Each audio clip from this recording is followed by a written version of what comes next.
வணக்கம். அன்பார்ந்த சுபிக்ஷா டிவி நேயர்களுக்கு உங்கள் ஜோதிடர் ஜெயமஸ் சந்திரமௌலியின் பதிவு. 2026 புத்தாண்டு பிறக்கிறது. இந்த புத்தாண்டு ஒவ்வொரு ராசிக்கும் எப்படியெல்லாம் பிறக்கும்? கன்னி லக்னத்தில் கார்த்திகை நட்சத்திரத்தில் ரிஷப ராசியில் பிறக்கிற இந்த புத்தாண்டு நம்மளுடைய ராசிக்கு எப்படியெல்லாம் பலன் தரப்போகுது என்பதை வரிசையாக நம்ம பார்க்க இருக்கிறோம். 2026 புத்தாண்டு பலனை மிதுனத்திற்கு பார்க்க இருக்கோம். இப்போ 2026 என்பது சூரியன் ஆதிக்கம் நிறைந்த ஒரு வருடம். அந்த சூரியன் நமக்கு யாரு அப்படின்னு பார்க்கும்போது தன்னம்பிக்கையை கொடுக்கிறவர், தைரியத்தை கொடுக்கிறவர், சகாயங்களை உண்டு பண்றவர். அதாவது பிறருடைய உதவிகள், பெரிய மனிதர்களுடைய தொடர்புகள், இதையெல்லாம் ஏற்படுத்துகிறவர். அப்படிப்பட்ட ஒரு ஆண்டாக இன்னைக்கு நமக்கு இருக்க போகுது. கர்ம சனி அப்படிங்கிறது இருந்தாலும் கூட அந்த கர்ம சனி கொஞ்ச காலத்துக்கு அப்புறம் சனியினுடைய நட்சத்திரத்திலே வரும்போது ஒரு பிப்ரவரி மாதத்துக்கு அப்புறம் நமக்கு அலைச்சலை கம்மி பண்ணிடும். மிகப்பெரிய ஒரு ஸ்ட்ரெஸ்ஸு, தொழில் ரீதியாக பலவீனம், அதிக உழைப்பு, குறைந்த வருமானம், கடுமையான போட்டி பந்தயங்கள், பொறாமைகள், இதில் எல்லாம் இருந்து கொஞ்சம் விடுபட்டு ஒரு ஃப்ரீனஸ் உண்டாகும்.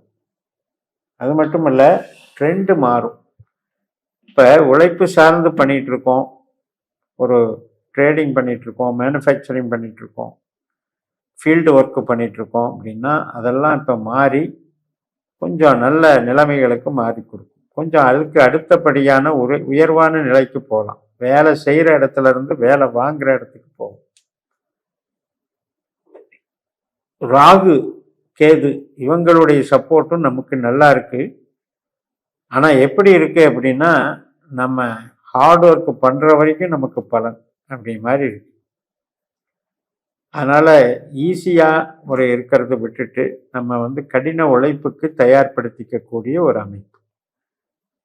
குருவனுடைய அமைப்பு, செயல்பாடுகள் ஜூன் மாதத்துக்கு அப்புறம் சாதகமாக இருக்கிறது. அது வரைக்கும் எப்படி இருக்கு அப்படின்னா, பொருளாதார மந்தத்தை காட்டுகிறது. உழைப்பு, அந்த ஆப்பர்ச்சுனிட்டி இதெல்லாம் தேடிக்கிட்டே இருக்கோம், கிடைக்கவே இல்லையே அப்படின்ற ஒரு தேக்க நிலையை உண்டு பண்ணிட்டு எவ்வளோதான் நம்ம சிந்திக்கிறோம், ஆனால் அந்த சிந்திக்கிறது நடைமுறைக்கு வர்றதில்லை, செயல்பாட்டுக்கு வர்றதில்லை. அது ப்ராக்டிஸ் பண்ணி நமக்கு செயல்பாட்டுக்கு வந்தால் தான் நமக்கு அது வளர்ச்சி. அந்த மாதிரி ஒரு அவஸ்தையை குரு கொடுத்துட்ருக்கார். ஆஃப்டர் ஜூன் மாதத்துக்கு அப்புறம் இந்த நிலைமைகள் மாறும். பணம் கையில் சேரும், பொருளாதாரம் மேம்படும், உழைப்புக்கு வழி கிடைக்கும், அதே போல் பதவிகளும் கிடைக்கும், அங்கீகாரமும் கிடைக்கும், சொந்த தொழில் மூலமாக பண வருவாயும் ஈட்ட முடியும். எந்த விதமான தொழிலானாலும் ஜூனுக்கு பிறகு நீங்கள் முயற்சி பண்ணுங்க, அது மிகப்பெரிய சக்சஸ் ஆகும். அதுபோல் இந்த உழைப்பில் பார்க்கும்போது உழைப்பு ரீதியாக நாம் மேலோட்டமான பலன்களை எதிர்பார்க்கக்கூடாது. அதாவது இப்போ மேல் படிப்பு படித்து நம்ம சம்பாதிக்க போகலான்னு நினைப்போம். ஆனால் அதுக்கு ஒரு தடை கொடுத்துட்ருக்கிறது யாருன்னா ராகு. ராகு தன்னுடைய சொந்த நட்சத்திரத்துக்கே வரக்கூடிய காலம். இது என்ன குறிக்குது அப்படின்னா, நம்மளுடைய ஒரு அறிவை வளர்த்துக்கிறதுக்கு, ஒரு பெரிய படிப்பு படித்து அடுத்தடுத்த ஸ்டேஜுக்கு போகலான்னு நினைக்கிறதுக்கு தடையாக இருக்கிறது. சனியை பொறுத்த வரைக்கும் பயப்பட வேண்டியதில்லை. பிப்ரவரி மார்ச்சுக்கு அப்புறம் சனியினுடைய பலம் அதிகரிக்கிறது. இப்போ நீங்கள் என்ன விதமான ஃபீல்டு ஒர்க்கு, ப்ரொடக்ஷன், இரும்பு சம்மந்தப்பட்ட தொழில், மிஷினரிஸு, அனைத்து விதமான ட்ரேடிங்கு, ஈவன் மளிகை கடை முதல் கொண்டு, உணவு தொழில் முதல் கொண்டு, ஒரு ஒரு அனைத்து விதமான பொருட்களை சம்மந்தப்படுத்தக்கூடிய தொழில், இது எல்லாத்துக்குமே சிறப்பை கொடுக்குது. அதனால் உங்களுக்கு பலத்தை கொடுக்குது, பண வரவை கொடுக்குது. ஸோ ஜூன் வரைக்கும் உங்களுடைய முயற்சிகளை ஸ்ட்ரீம்லைன் பண்ணுங்கள். இதுதான் செய்யணும், இது செய்யக்கூடாது. நமக்கு ராகு திசையோ கேது திசையோ நடக்குது அப்படின்னா மேலோட்டமான விஷயத்துக்கு போகாதீங்க, அடித்தளமாக உழைக்கக்கூடிய விஷயத்துக்கு போங்க. அதாவது ரொம்ப சாஃப்டாக இருந்து சம்பாதிக்கணும் அப்படின்னு நினைக்கக்கூடாது. ஹார்டு ஒர்க்கு பண்ணால் தான் சம்பாத்தியம். உங்களுக்கு ராகுவோ கேதுவோ திசாபுத்தியில் சம்மந்தப்பட்டிருந்தால் மிக மிக கவனமாக தான் நம்ம ஹார்டு ஒர்க்கு தான் பண்ணிக்கணும். ஆனால் நிச்சயம் ஜூனுக்கு அப்புறம் பண வரவு அபரிமிதமாக பெருக போகும்.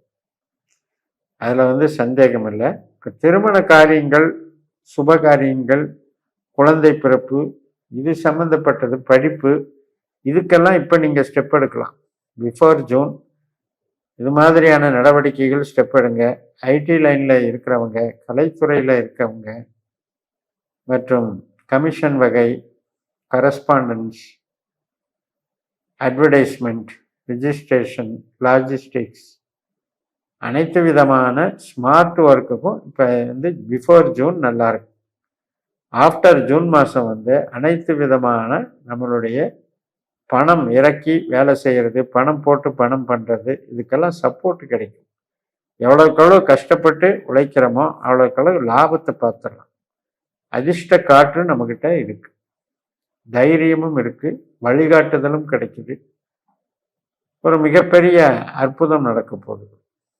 திருமணம் சம்மந்தப்பட்ட உறவுகளில் நாம் இப்போ ஜூனுக்கு முன்னாலேயே முடிச்சுக்கிட்டீங்க அப்படின்னா, அதுக்கப்புறம் 2 பேர் சேர்ந்து உழைக்கிறது அல்லது பார்ட்னர்ஸாக உழைக்கிறது, இதுல எல்லாம் சின்ன சின்ன பிரச்சனைகள் இருக்கும்.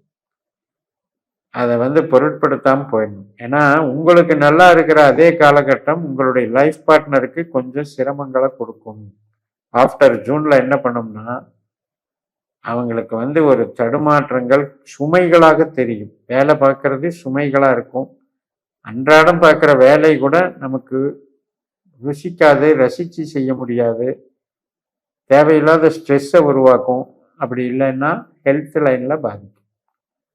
ஸோ ஹெல்த் ரீதியாக கவனம் செலுத்த வேண்டியது, உறவுகள் ரீதியாக அவங்கள கரெக்டான முறையில் அவங்கள நெறிப்படுத்தணும். கவுன்சிலிங் கொடுத்து யாரையும் டென்ஷன்னால் பகைச்சிக்க வேண்டாம் அப்படின்னு சொல்லணும்.